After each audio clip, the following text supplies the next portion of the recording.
Assalamualaikum warahmatullahi wabarakatuh. Perkenalkan, nama saya Muhammad Arafat Maku, Stanbook F551-18113. Pada kesempatan kali ini saya akan menjelaskan tentang tugas besar saya, yaitu Sistem Informasi Jadwal Konsultasi Hukum. Langsung saja, latar belakang permasalahan. Seperti yang kita ketahui bahwa sekarang ini komputer sudah menjadi kebutuhan yang digunakan untuk berbagai hal, salah satunya sebagai alat penunjang untuk mempermudah pekerjaan. Contohnya menentukan jadwal, di mana dengan menggunakan komputer, pengolahan data menjadi lebih efisien dan menghasilkan informasi yang lebih akurat tentunya. Konsultasi hukum saat ini masih sering digunakan.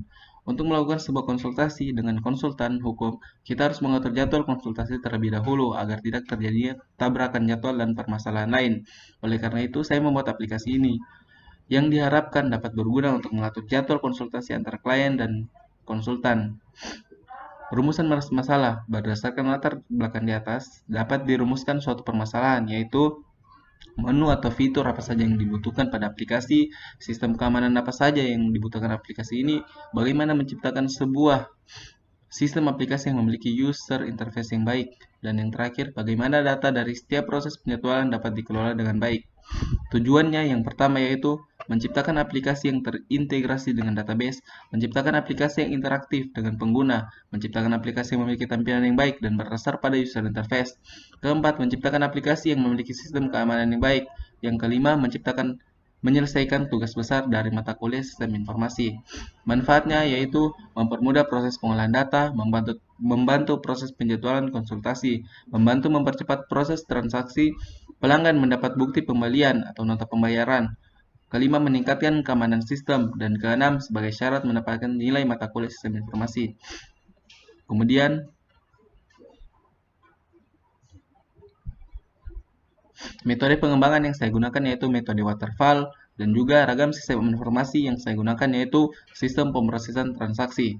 Oke, langsung saja kita masuk ke aplikasi. Untuk menggunakan aplikasi, pertama kita harus menyalakan exam seperti ini. Lalu, jalankan.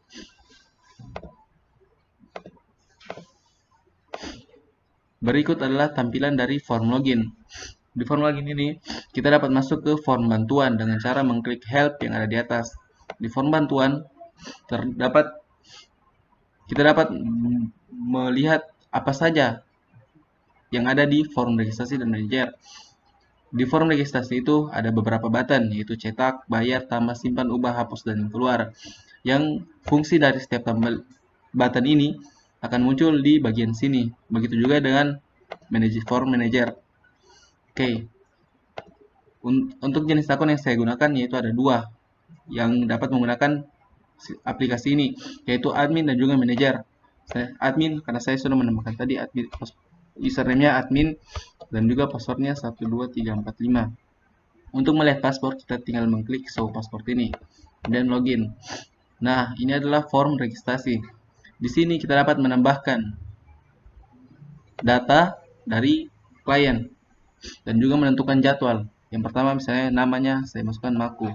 Kemudian nomor HP 0853. Kemudian alamatnya di misalnya Tondo. Kemudian kasus yang tersedia yaitu ada dua, Perdana dan Perdata. Saya pilih Perdana. Kemudian karena sekarang tanggal 19 bulan 4 2020, kita tentunya tidak dapat memilih tanggal sebelumnya. Maka dari itu aplikasi ini akan memberikan sebuah peringatan jika kita memilih tanggal berikutnya. Misalnya saya pilih tanggal 17, maka dia akan memberikan peringatan bahwa tanggal tersebut sudah lewat. Oke, saya akan memilih misalnya tanggal 21. Jam yang tersedia ada 4, yaitu jam 16, 17, 20, dan 21. Kita dapat memilih salah satunya, misalnya saya pilih jam 20 atau jam 8 malam. Kemudian klik bayar untuk masuk ke form pembayaran. Jika kita belum melakukan pembayaran, maka simpan data tidak dapat dilakukan. Kemudian bayar. Misalnya uang yang saya masukkan kurang, maka dia akan memberikan sebuah peringatan kalau uang tersebut tidak cukup. Oke, jika uang tersebut pas atau lebih, maka pembayaran berhasil dan data bisa dicetak dan juga disimpan. Ini adalah bentuk dari nota pembayaran. Kemudian kita menyimpan data. Di sini juga dapat mengubah dan menghapus. Misalnya di sini saya ingin ubah. saya ingin ubah jamnya atau juga tanggalnya. Misalnya saya pilih tanggal 22 jam 21. Untuk melakukan mengubah data, kita harus melakukan pembayaran ulang. Di sini saya melakukan pembayaran ulang. Bayar. Bisa juga melakukan cetak nota pembayaran kembali. Kemudian keluar dan juga ubah. Data berhasil diubah. Untuk menghapus data, misalnya kita ingin menghapus data yang tadi, maka tinggal klik 2 kali pada DB Grid ini atau data-data ini, kemudian klik hapus. Oke, yes. Kemudian keluar. Nah, jika kita ingin melihat form manager, maka pilih jenis satu manager, username-nya itu manager, kemudian passwordnya 123. Kemudian password seperti ini, kemudian login. Pada form manager ini terdapat dua buah fungsi, yaitu melihat data klien dan juga mengolah data admin. Misalnya saya ingin melihat data klien Arfad Maku, maka saya klik 2 kali, maka akan muncul tanggal jadwal konsultasi tersebut. Dan manajer dapat melakukan cek untuk melihat secara lengkap dari klien tersebut. Kemudian keluar.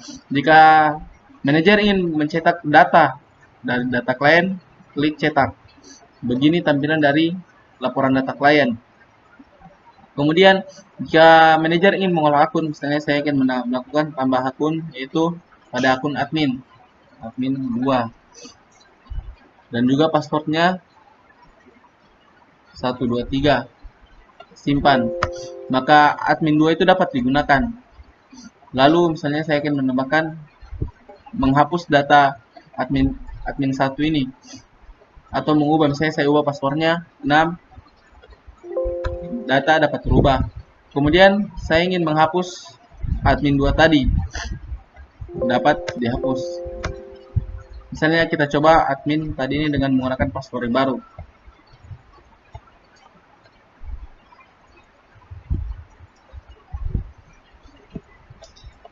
Login berhasil. Mungkin sekian itu saja penjelasan yang dapat saya sampaikan terkait dengan tugas besar sistem informasi ini. Lebih dan kurangnya saya mohon maaf. Assalamualaikum warahmatullahi wabarakatuh.